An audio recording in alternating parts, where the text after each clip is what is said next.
भारत तो सोने की चिड़िया था ही, मगर हमारा बीबीएन क्षेत्र भी एक सोने की चिड़िया था। 1981 में 10 ग्राम सोना 2000 रुपए से भी कम था। हाँ जी, अंदाजा इतना। अच्छा, उनको भी पता है कि मनोज और अलका गलत का साथ नहीं देंगे, ये सभी को पता होता है। रात को 3-3 बजे तक भी अपने हाथ से काम किया। लेकिन जो हमारे भाई हैं साथ में जी, जैसे मैंने बताया, रमन बद्दी में है जी, अमन है उससे छोटा, वो भी बद्दी में है। अच्छा जी। तो हम 5 भाई हैं। हमारे 5 भाइयों में भी ऐसी कोई बात नहीं है, कोई नाराजगी वाली, एक दूसरे से इकट्ठे रहते हैं, एक ही रसोई है, कोई दिक्कत नहीं भगवान की दया से। तो मेरे पापा इसमें काम करते थे, मेरे दादाजी करते थे, उससे पहले मेरे परदादा जी करते थे। तो ये मतलब 100 साल से ऊपर का ही है वैसे ये। तो मुझे भी 35-36 साल तो इस काम में हो गए। आज हम बात करेंगे 100 साल पुरानी सोने की चिड़िया के बारे में। भारत तो सोने की चिड़िया था ही, मगर हमारा बीबीएन क्षेत्र भी एक सोने की चिड़िया था। और आज के जो हमारे गेस्ट हैं, उनका नाम व्यापार के साथ साथ विश्वास, इंसानियत, इन सभी के साथ बहुत अच्छे से जुड़ा है। और हमारे बीबीएन में इनके परिवार की पहचान पिछले 100 सालों से जुड़ी हुई है, एक अच्छे ईमानदार और लॉयल नागरिक के नाते। तो सभी को नमस्कार और बड़ों को चंड वंदनम। शुड टॉक्स पे आप सभी का स्वागत है। मैं सुधांशु शर्मा आपके लिए लेके आया हूँ नया पॉडकास्ट। हमारे आज के गेस्ट एक व्यापारी हैं, मगर एक बहुत ही अच्छे इंसान, जिन्होंने नालागढ़ का नाम बदल दिया अपने छोटे से व्यापार से। तो नमस्कार जी। नमस्कार जी, जय श्री राधे जी। जय श्री राधे जी। तो मैं पॉडकास्ट शुरू करने से पहले बताना चाहूँ सभी दर्शकों की, मनोज जी अपने व्यापार का काम शुरू करते हैं राधा कृष्ण के नाम से। तो राधा कृष्ण के नाम से ही क्यों करते हैं जी? जिस सारा जहान, सारी दुनिया उन्हीं की बनाई हुई तो है। तो जिसने हमें बनाया है, तो क्यों ना हर एक काम हम उन्हीं से शुरू करें। तो इसलिए यह तो दुकान या काम है, लेकिन कोई भी काम मेरे ख्याल से करना हो तो उनका नाम लेकर ही करना चाहिए। हम आश्चर्यचकित हैं कि 100 साल अगर हम बात करें, 10 डेकेड्स बहुत लंबा समय होता है एक इंसान को एक ही व्यापार में लगे रहने से जी। और वर्मा ज्वेलरी हाउस बहुत ही फेमस है हमारे लोकल बीबीएन में।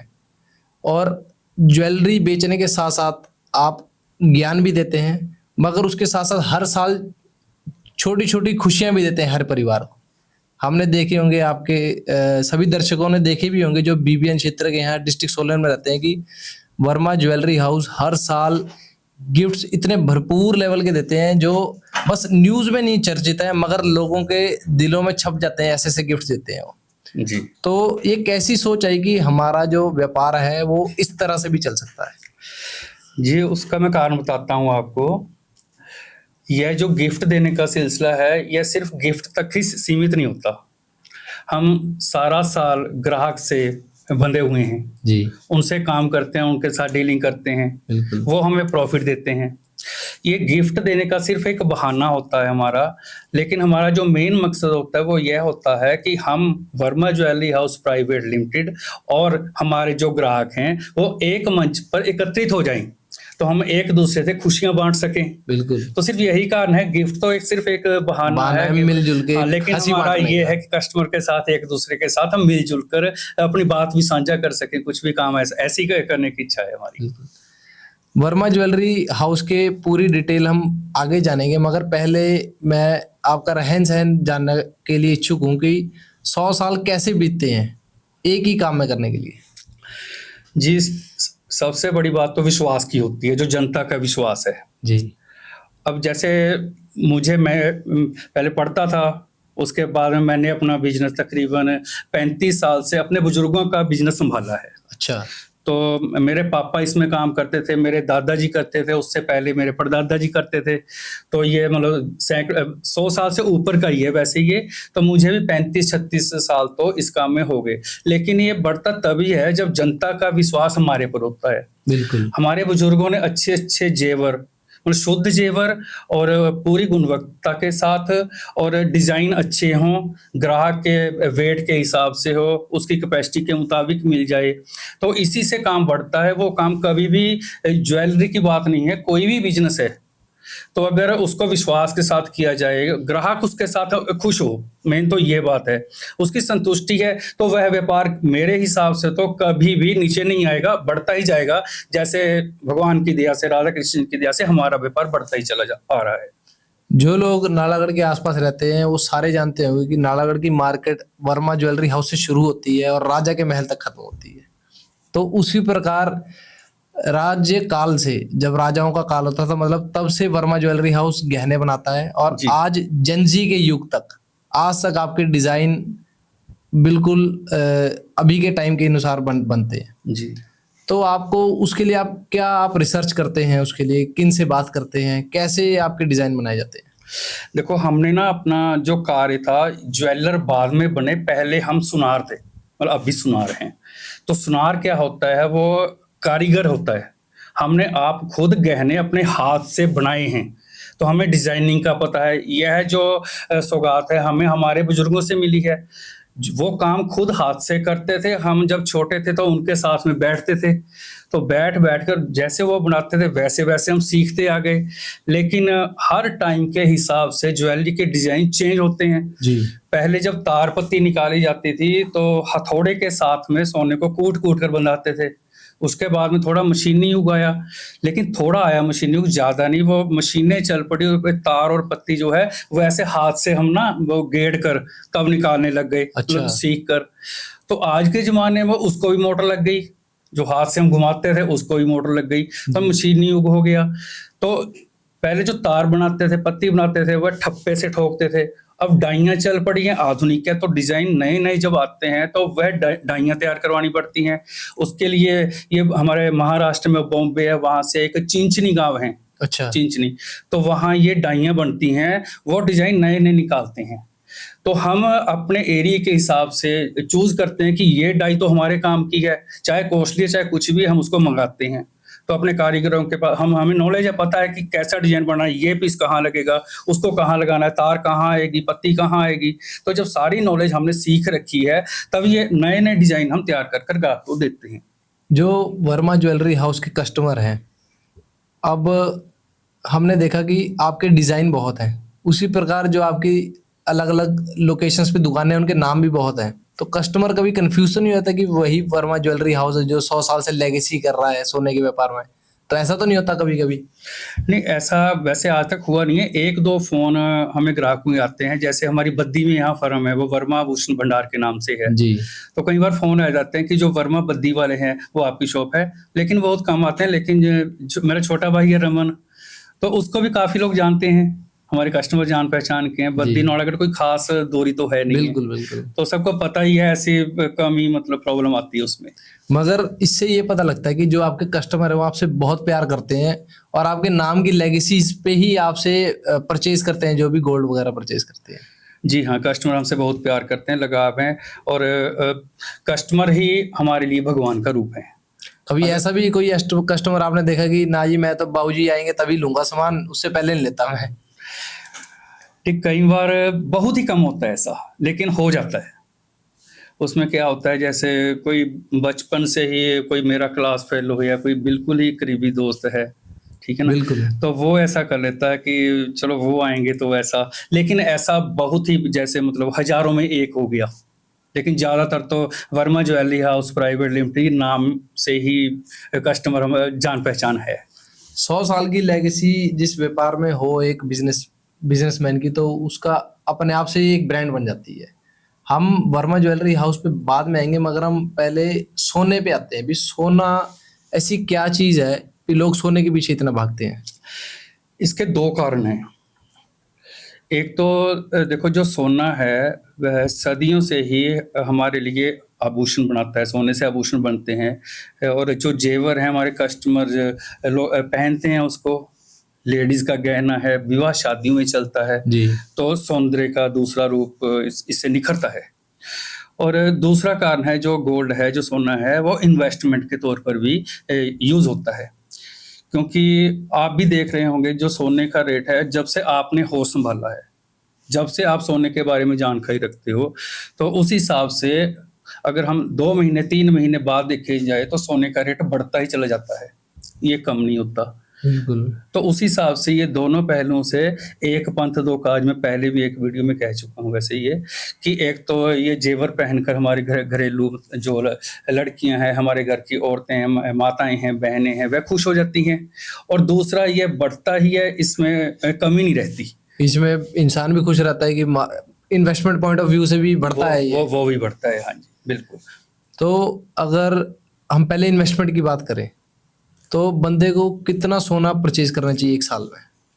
देखो अपनी कैपेसिटी के अनुसार होता है, जितना उसके पास पैसा है तो उसी हिसाब से जो कस्टमर है वह परचेज करता है। और अगर हम लीगल टर्म की बात करेंगे, कितना परचेज गवर्नमेंट ने कितना बोला है, कितना आप कर सकते हैं परचेज?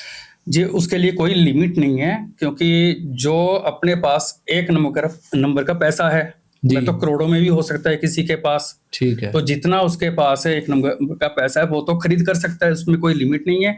लेकिन जो मेरी नॉलेज है, हो सकता है मैं गलत हूँ, लेकिन जो मेरी जानकारी के अनुसार ये है, एक औरत बिना बिल के भी, जैसे बुजुर्गों का सोना होता है, वह लगभग 500 ग्राम के करीब बिना बिल के घर में रख सकती है। अच्छा। और एक जो जेंट्स है वो 150 ग्राम रख सकता है बिना बिल के।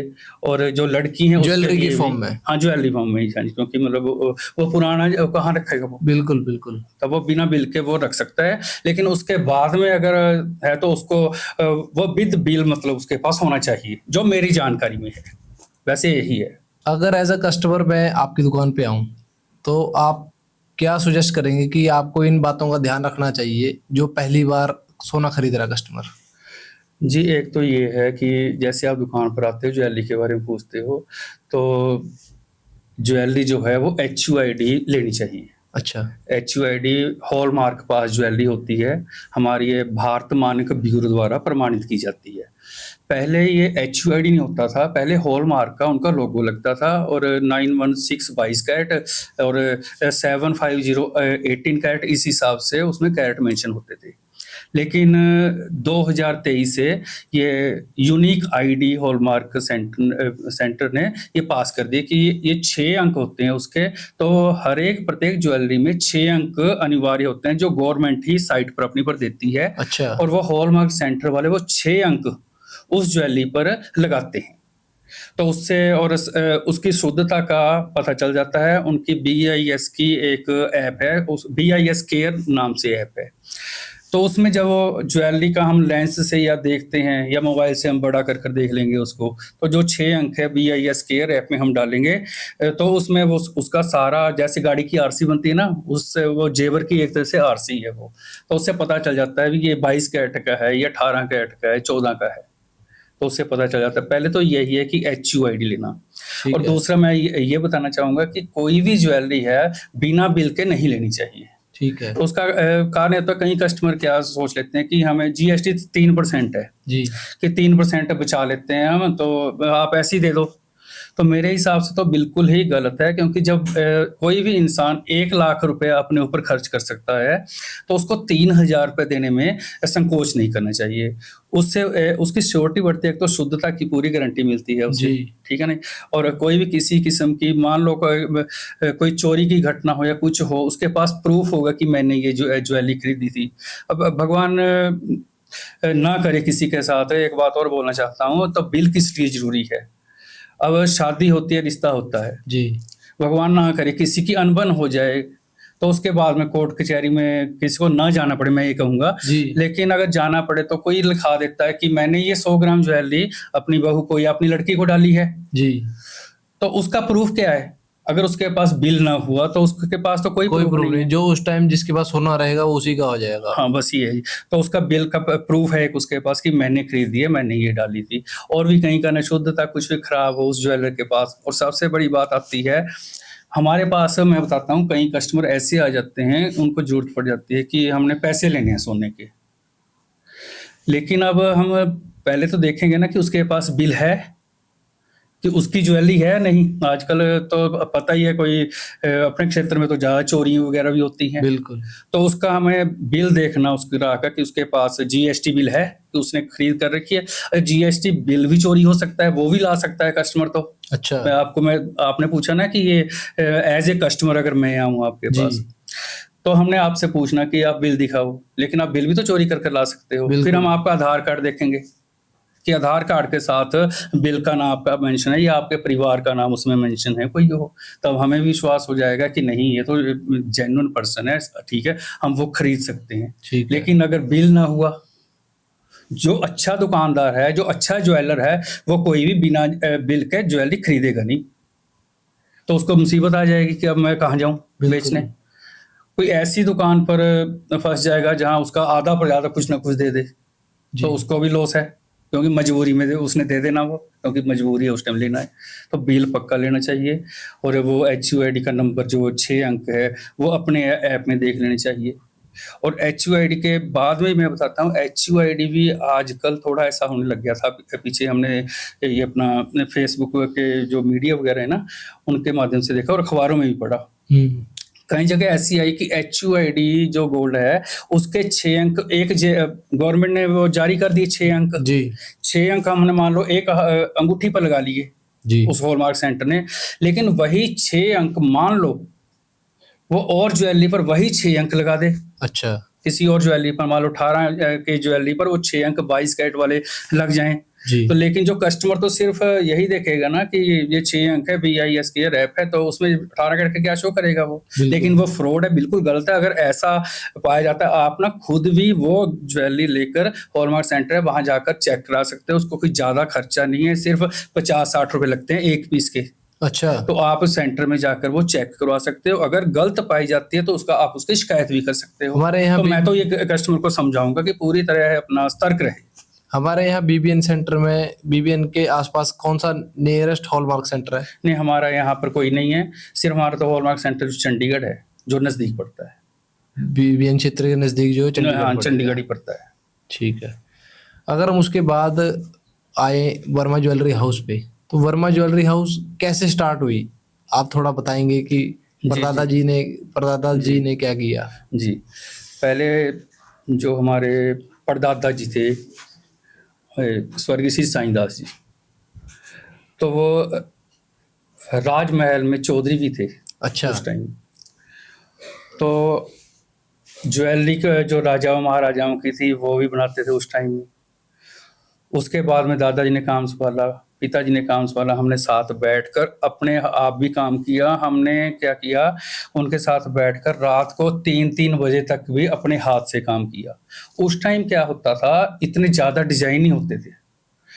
ऐसा होता था, कस्टमर आया, उसने साई दी, हमें एडवांस दिया कि आप ये हार 15 ग्राम का बना दो या 20 ग्राम का बना दो, ये कांटे बना दो, ये अंगूठी बना दो। ठीक है। तो डिजाइन के लिए क्या होता था, हमारे पास या तो कोई फोटो होती थी, फोटो खींचकर पुरानी ज्वेलरी के रखते थे, या फिर क्या होता था, कोई भी अपना जो ज्वेलरी किसी और की बन रही होती थी हमारे पास में, चाहे वो अधूरी हो चाहे वो, ऐसे हम उसको दिखा देते कि ये बन रहा है, देखो ऐसा।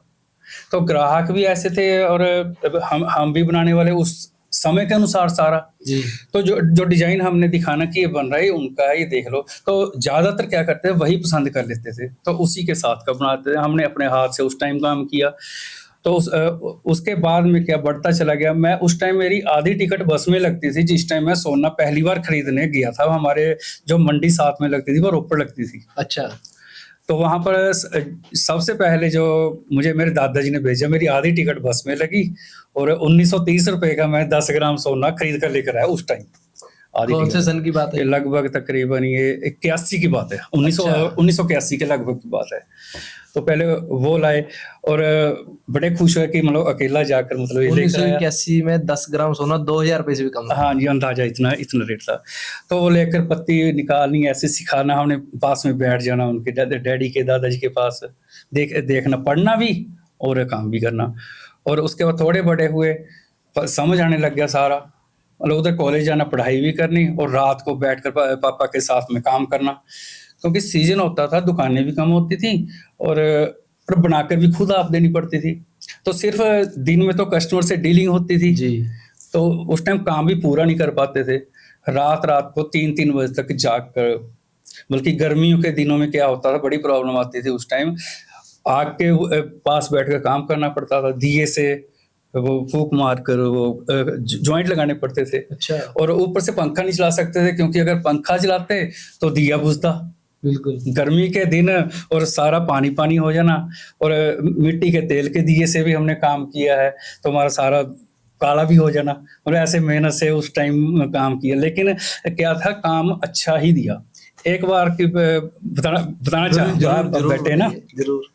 तो मैं आपको बताता हूँ तरक्की कैसे होती है। तरक्की होती है ईमानदारी से।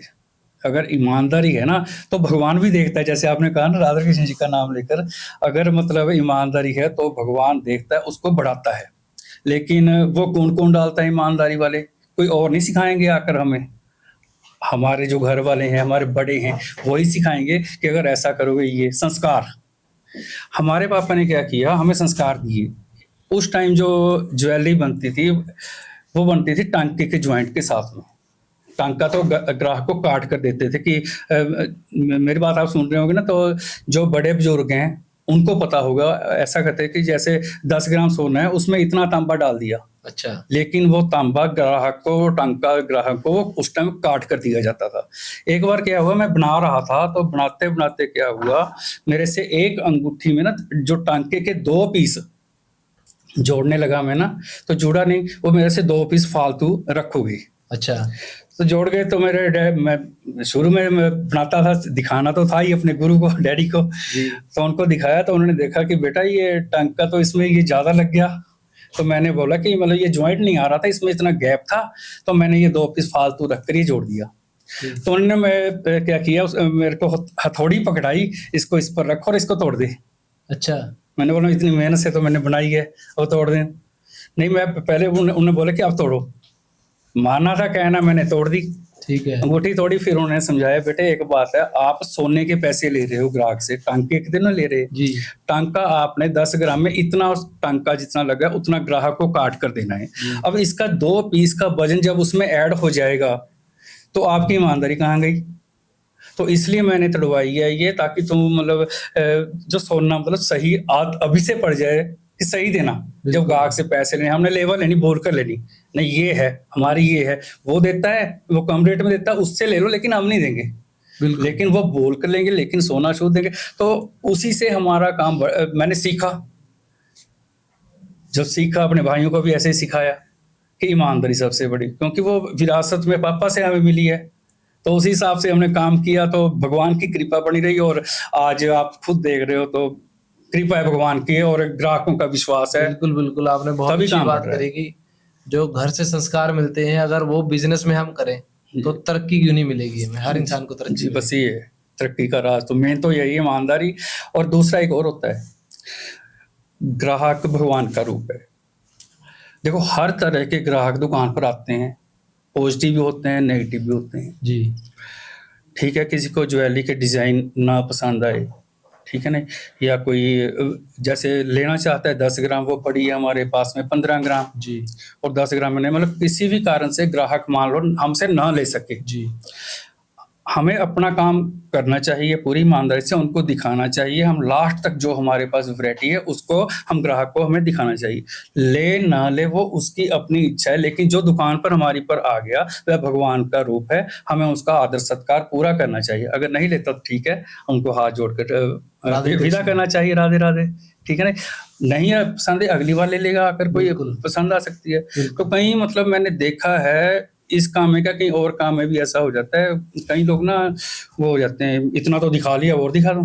जी। तो थोड़ा मन में वो किसी को लाना नहीं चाहिए। अपना काम अपने ईमानदारी से करो, फल देना ना देना वो ग्राहक भगवान है ना, उनकी मर्जी है। जी बिल्कुल। तो कई ऐसे मतलब कारण है जिससे काम बढ़ता है।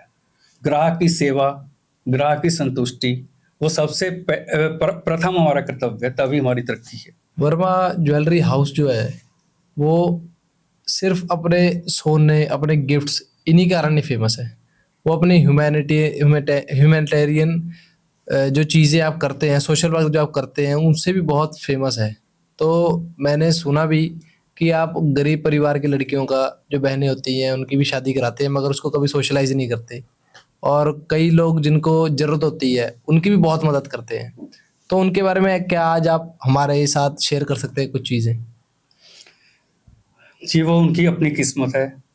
जिसकी लड़की की शादी हो रही है, कोई गरीब है, कोई हुआ है, वो उनकी किस्मत है, वो हमसे क्या ले रहा है। तो उसके बारे में मैं आपको कुछ बताऊं कि मैं क्या दे रहा हूँ? मैं नहीं दे रहा, वो वही दे रहा है, मैं नहीं। प्लीज। तो ये आपके मन से कब से शुरू हुआ कि आप ये चीजें करेंगे? समाज सेवा का जी मैंने आपको पहले बताया था, मेरे जो परदादा जी थे वो राज परिवार में चौधरी थे। जी जो हमारे डैडी ने उनके बारे में, हमने तो देखा नहीं है उनको, लेकिन हमारे डैडी से सुना है कि मेरे दादाजी ऐसे सोशल वर्क करते थे। कहीं झगड़े हो जाते थे आपस में घरेलू किसी न किसी के, तो ऊपर राज परिवार से जो राज साहब, बड़े राज साहब थे, वो झगड़े निपटाने के लिए परदादा जी के पास कई बार भेज देते कि आप पहले उनसे मिलो एक बार, अगर हो जाए। अच्छा। तो ऐसे मतलब मन में हमारे भी आई, जब मतलब वो करते थे तो हम क्यों नहीं कर सकते। तो समाज सेवा का जो था मेरा, लगभग मैट्रिक के बाद में, +2 के बाद, उसके बाद में मेरे दिमाग में आया। हमने सबसे पहले रामलीला को चुना कि भगवान राम जी की लीलाएं जो होती थी उनमें मतलब क्या क्या होता था, तो हमने रोल करने उस टाइम में। तो समाज सेवा करने का उससे और ज़्यादा बड़ा कि उस टाइम में वो ऐसे करते थे, ये करते थे, जनता के लिए ये करते थे। तो इससे हमारा वो जो अंतरात्मा होती है ना, वो ऐसे मतलब जाग उठी कि नहीं, आप इंसान हो, भगवान ने आपको इंसान का रूप दिया, अगर आपसे कुछ बन सके तो लोगों के लिए भी कुछ करो। मगर आप जैसे इतनी बड़ी शख्सियत हमारे साथ बैठी है, इतना समाज सेवा आप करते हैं, तो ये भी एक मन में सवाल आता है कि जब आप समाज सेवा के लिए व्यस्त होते हैं तो आपका इतना फैमिली बिजनेस कौन संभालता है? कौन आपके वो निडर हाथ हैं जो पूरा काम देखते हैं? और देखिए, जब मेरी वाइफ अलका वर्मा कहीं सोशल वर्क के लिए निकलती है तो मैं खुद दुकान पर बैठता हूँ। ठीक है। जब मैं निकलता हूँ तो वो दुकान पूरी संभालती है। तो जो मेरी वाइफ है वो, मैं बताऊँ, वो ऑलराउंडर है एक तरह से, मेरे लिए डायमंड ही है, अच्छा। कोहिनूर है। तो उनको भी काम करना मैंने सिखाया है, वो ज्वेलरी बनाना तक भी जानती है। अच्छा। जो गोल्ड की ज्वेलरी, जब हमारी शादी हुई थी ना, और दूसरे घर से हमारे घर में आई, उस टाइम हमने 2003 में, पहले तो हम बताया ना सुनार, मतलब नीचे बैठकर काम करते थे। जी जी जी तो जी। 2003 में हमने शोरूम खोला था। तो शोरूम के लिए क्या चाहिए था, हमें बना बनाया जेवर भी तैयार करना था। तो बिल्कुल। उसके लिए मैं और पापा अकेले कितना तैयार कर कर रख लेंगे। अगर शोरूम खोलना तो डिस्प्ले भी करना, ज्वेलरी भी बिल्कुल है, कांटे बिल्कुल। भी लगाने, हार भी लगाने, मुट्ठी भी लगाने। जी तो इतना उस टाइम बाहर कारीगर थोड़ी होते थे या गुजरात से थोड़ी आती थी हाँ ज्वेलरी, जी। आप ही बनाते थे सारी। जी तो बैठकर जैसे रात को मैंने बोला कि बनाते थे, तो मैंने अपने घर वाली को, उनको भी बिठाया, अपनी वाइफ अच्छा। को। तो इतनी समझदार और मेरे साथ मतलब बनाना है, वो पूरा जान गई, पूरा ज्वेलरी बनानी मतलब शुरू कर दी उन्होंने। तो हमने इकट्ठे वो ज्वेलरी, मतलब ये उनको पूरी नॉलेज है, सारी ज्वेलरी की नॉलेज है, परख है, प्योरिटी की परख है। कोई पुराना जेवर मान लो सदियों पुराना भी आ जाए तो वो भी देखकर पहचान लेगी, वो भी पहचान लेगी कि ये मतलब कितने, मतलब उसमें परसेंटेज गोल्ड है। तो अच्छा। वो कर लेगी। उनके अलावा मेरे वहां पर 2 भाई और बैठते हैं। मेरे से छोटा है रमेश, वो भी वहीं पर बैठता है हमारे शोरूम पर। और उससे एक छोटा है अरुण, वो भी वहीं बैठता है। मतलब हम इकट्ठे हैं। और जो वर्मा ज्वेलरी हाउस प्राइवेट की टीम है, जी। हमारी एक टीम बनी हुई है। तो अच्छा। वहीं से हम अपना कारोबार भी करते हैं और जो अपना सामाजिक सेवाएं वो भी करते हैं। और एक बात बताता हूँ, अब तो मतलब भगवान की कृपा से जान पहचान इतनी बन गई है, हमें कई बार तो आने जाने की भी ऑफिस में जरूरत नहीं पड़ती। अच्छा। इतने लिंक, इतना प्यार जैसे जनता ने दिया है वैसे ही हमें ऑफिसरों ने भी दिया है। हमारे एसडीएम साहब कोई भी आ जाए अच्छे आते हैं, डीएसपी साहब या कोई, सारे ही मेरे लिए तो अच्छे हैं। क्योंकि कोई जनता का कुछ भी काम हो, क्योंकि जो लीगल काम होता है उसको हम करवाने के लिए आगे बढ़ते हैं, जो गलत होता है उसको हम मना ही कर देते हैं कि हमारे से नहीं होगा। जी। चाहे आप बुरा मान लो, कुछ भी मान लो, जो अच्छा है वो करेंगे, उस आपकी हेल्प भी करेंगे। लेकिन जो गलत है उसके लिए हमें कह नहीं मत। तो उसके लिए हमने आज तक कहा भी नहीं। और जितने भी ऑफिसर हैं हम फोन करते हैं उनको कि भाई साहब आदरणीय है सर, ये काम है, उसका काम है और जेन्युइन काम है, आप देख लो। अच्छा, उनको भी पता है कि मनोज और अलका गलत का साथ नहीं देंगे, ये उन सभी को पता होता है ये। क्योंकि जो आईएएस है या एचएएस है वो सारा पढ़ लिख कर यहाँ पहुंचे हैं, उनको तो एक एक व्यक्ति के बारे में पूरी जानकारी होती है, कौन क्या है, बिल्कुल कैसे बिल्कुल। लोग हैं। तो पता है ये इन्होंने गलत नहीं करना। तो विश्वास से वो काम कर देते हैं, तो हमें जाना ही नहीं पड़ता। वैसे तो हम कारोबार भी करते हैं, समाज सेवा भी करते हैं। तो मनोज सर और अलका मैम में जब लड़ाई होती है थोड़ी, तो अलका मैम ये तो नहीं बोलते कि आप जी अब मेरे को मनाने के लिए मेरे को गुट्ठी दो या हार दो या कुछ दो?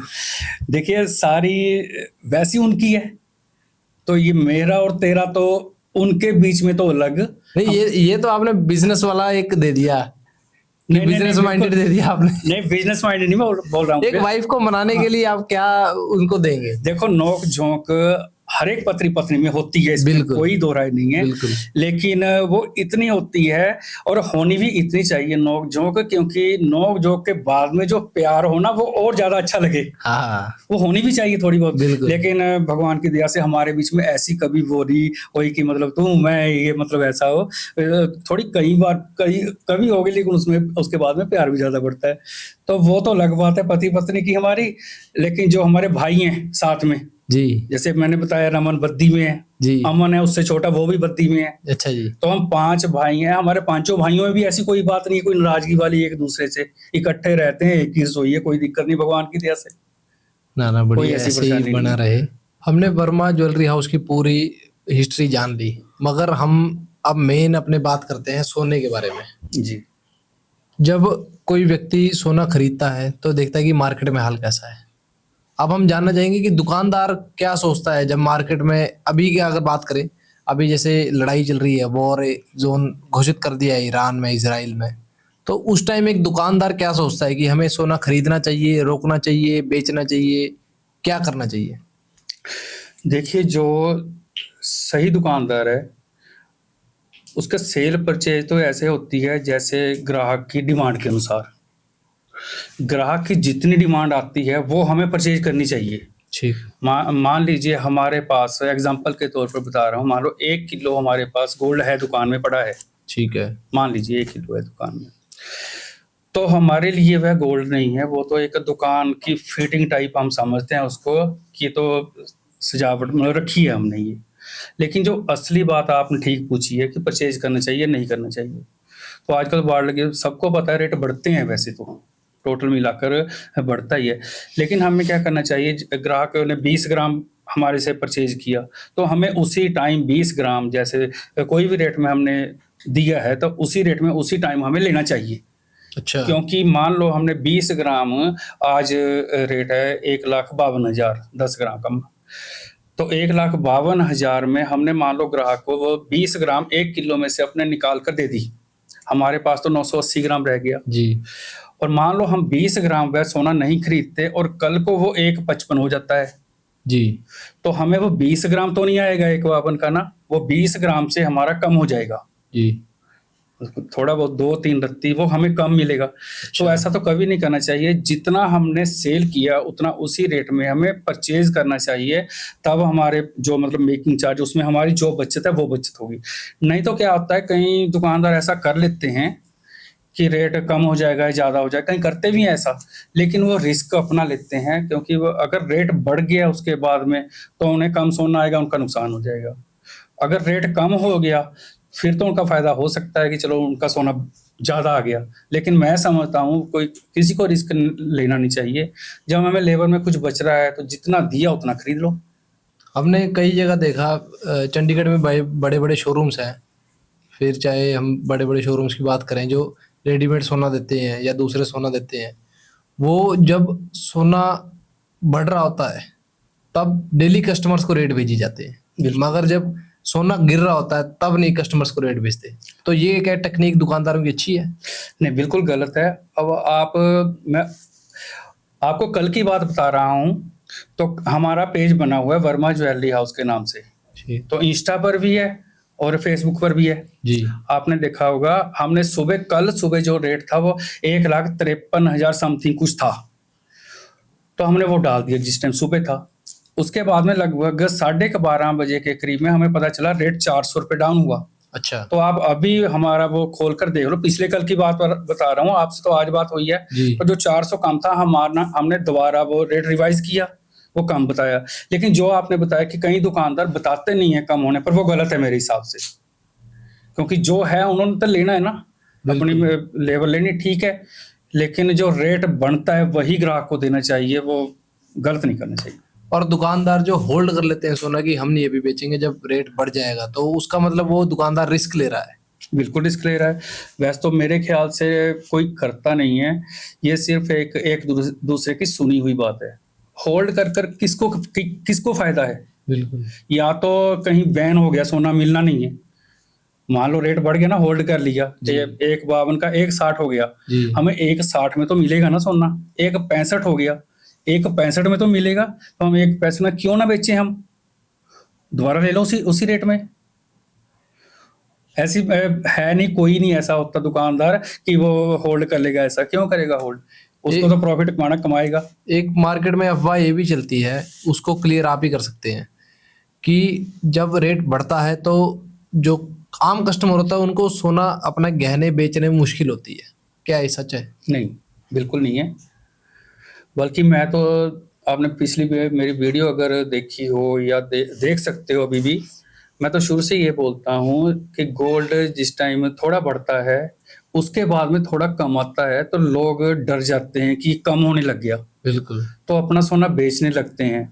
तो मेरे हिसाब से तो यह नहीं बेचना चाहिए, क्योंकि टोटल मिलाकर आज मान लो हमने सोना खरीद लिया 1.5 लाख का, जी। कल को 1.45 रह गया या परसों 1.42 रह गया, तो लोग घबरा जाते हैं कि अब बेच दें, अब तो कम होने लग गया। जी। लेकिन यार 2-3 दिन की बात है, आखिरकार जो लिमिट है उसको क्रॉस कर ऊपर भी तो जाना उसने। तो जब मजबूरी हो, उसको किसी चीज की जरूरत हो कि अब तो गोल्ड को बेचे बिना हमारा काम ही नहीं चल रहा, मेरे हिसाब से उस कस्टमर को तब गोल्ड बेचना चाहिए, वरना गोल्ड उसको बेचना ही नहीं चाहिए। तो ऐसा नहीं है कि रेट बढ़े हुए से उनका गोल्ड बिकता नहीं है, बिकता है, लेते हैं, हम भी लेते हैं अगर बड़ा कोई आ जाए, लेकिन मैंने जब पहले बताया पक्के बिल के साथ, जी बिल्कुल, वो लेंगे। और हम आपसे सोने की ऐसी यूज पूछना चाहेंगे कि सोना का ऐसा यूज जो ज्वेलरी के अलावा कहीं और होता हो और बहुत ही प्रीशियस यूज होता हो उसका। जी, वो होता है इन्वेस्टमेंट के लिए।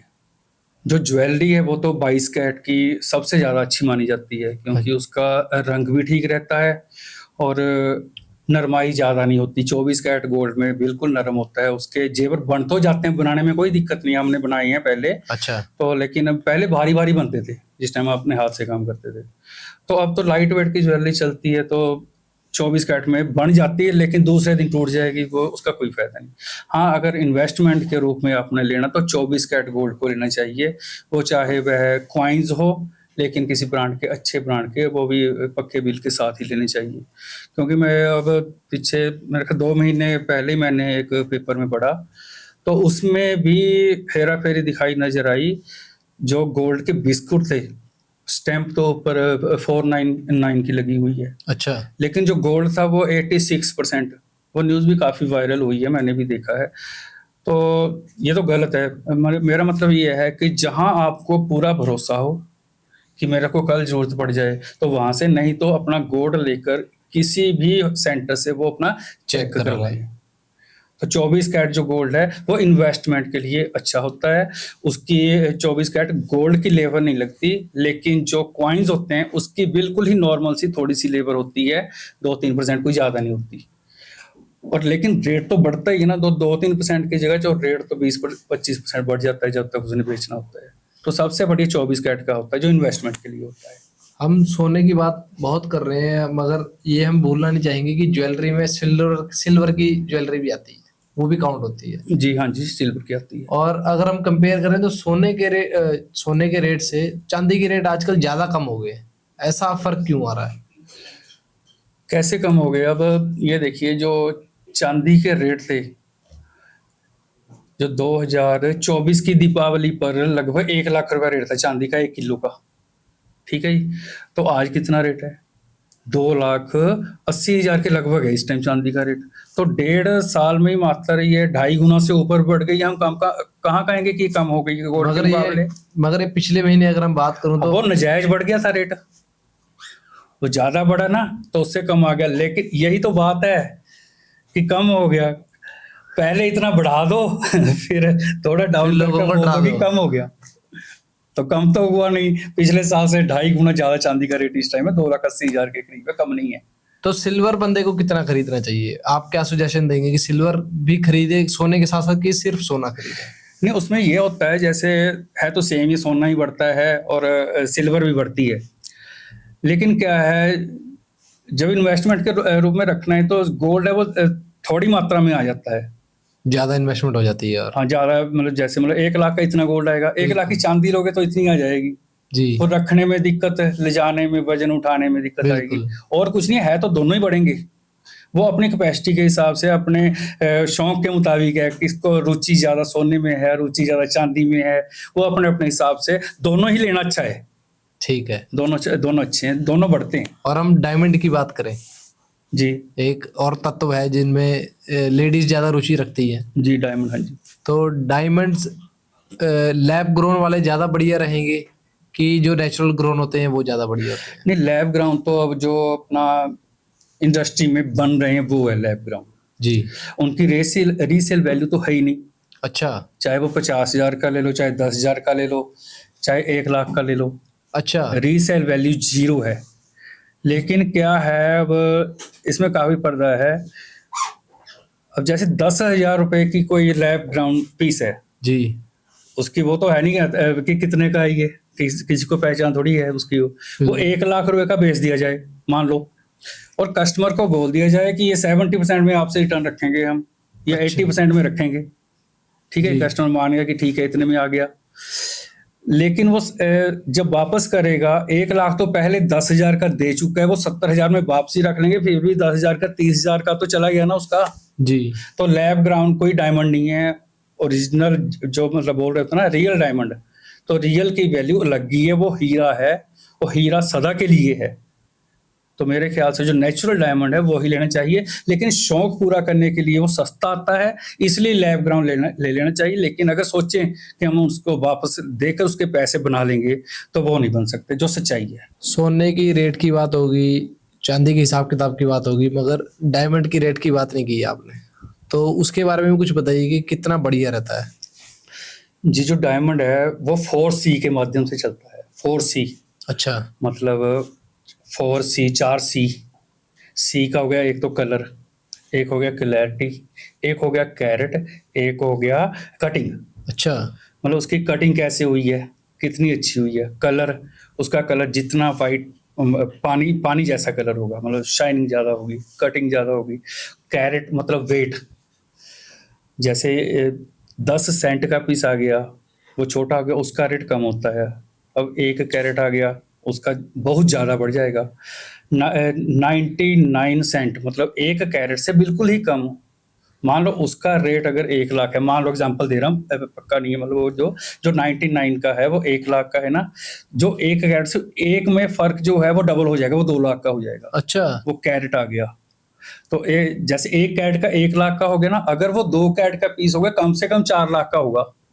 एक से सीधा 4, एक से ऐसा नहीं होगा कि वो 2 कैरेट का 2 लाख का हो गया, लेकिन वो सीधा 4, 4.5 का पहुंचेगा। अच्छा। जितना बड़ा पीस होता जाएगा वो कैरेट उतना डबल होता रहेगा। हाँ, वो 4C से तय करते हैं रेट इसका, कि डायमंड का क्या रेट निकलता है।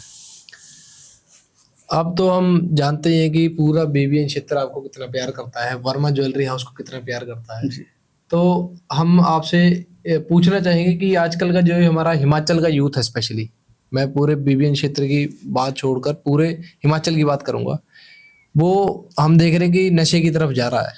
तो आप क्या कहना चाहेंगे कि अपने बच्चों को, क्योंकि आपके लिए तो हम सब बच्चे हैं, तो आप क्या एडवाइस देना चाहेंगे?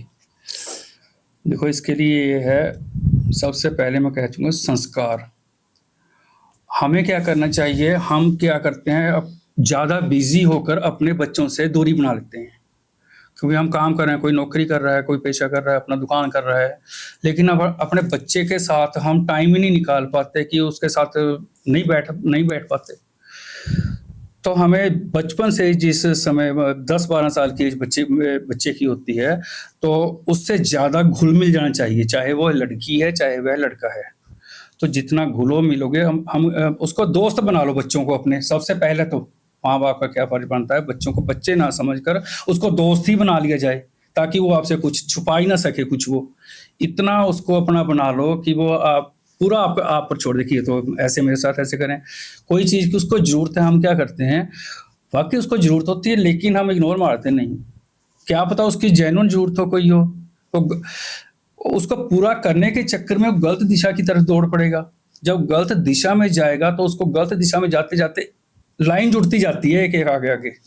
पहले चोरी, फिर उसके बाद में कोई नशे वाला मिलेगा, कोई ऐसा मिलेगा, तो उसकी कड़ी से कड़ी जुड़ी जाती है, वो आखिरकार आकर वो बच्चा खराब हो जाता है। तो सबसे पहले तो हमारे पेरेंट्स को चाहिए हम उनको बच्चों को अपने साथ रखें।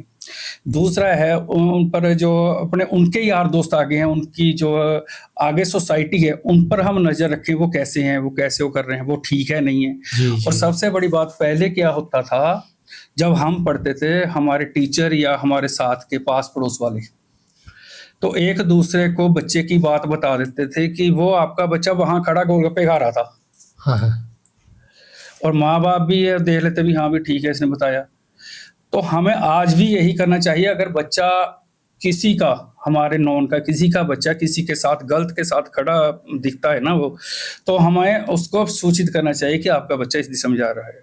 लेकिन बिल्कुल क्या डर जाते हैं लोग कि हम क्यों कहें कि वो बुरा ना मान जाए, बिल्कुल क्योंकि बच्चे सबको अपने प्यारे होते हैं, अपने बच्चे में हमें कमी नजर नहीं आती, बिल्कुल क्योंकि अपना है, नहीं ये तो हो ही नहीं सकता। लेकिन जिसको बता रहे हैं कि आपका बच्चा ऐसा है, उसको भी चाहिए कि उसकी बताने वाले की पूरी बात सुने और वो उस पर गौर करे, उसका पूरा देख रेख करे कि ठीक है कोई गलत तो नहीं है। अगर मान लो गलत दिशा में जा रहा है, उसको जैसे मैंने बताया कि बैठना चाहिए, अगर बैठा हो तो उसको प्यार से बिठाकर समझाया जा सकता है ये गलत है।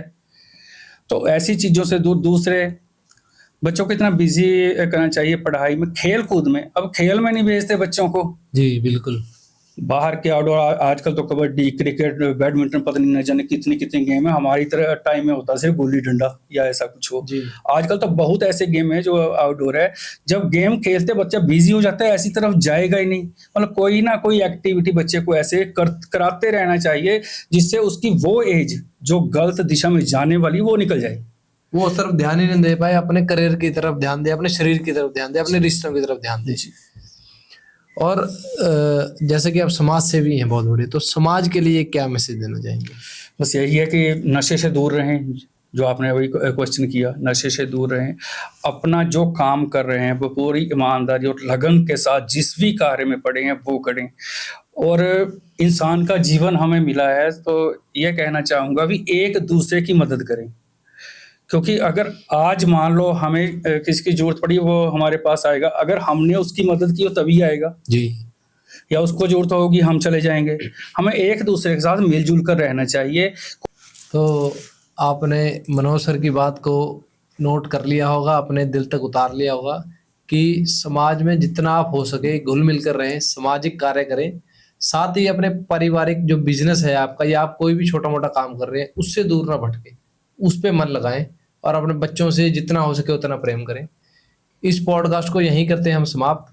तो लाइक करें, शेयर करें, सब्सक्राइब करें हमारे शुड टॉक्स चैनल को, और साथ ही पूरी डिटेल आपको वर्मा ज्वेलरी हाउस की आपको नीचे डिस्क्रिप्शन में मिल जाएगी। इनकी जितनी भी शॉप्स हैं, जितने भी शॉप से लोगों को प्यार देते हैं ये। और मैं एक बात बताना भूल गया कि वर्मा ज्वेलरी हाउस इकलौता ऐसा ज्वेलरी हाउस है जो पूरे बीबीएन में इतने सारे गिफ्ट्स बांटता है। तो आप इनकी शॉप्स पे जब मर्जी चाहे विजिट कर सकते हैं। कोई भी शॉप पे नालागढ़ हो या अपने बद्दी हो, आपको हर समय गिफ्ट्स मिलेंगे वहाँ पे। आप जाएंगे, आपका आदर सत्कार पूरा होगा, आपकी लॉयल्टी, आपका विश्वास हमेशा तक बना रहेगा, लाइफ टाइम तक।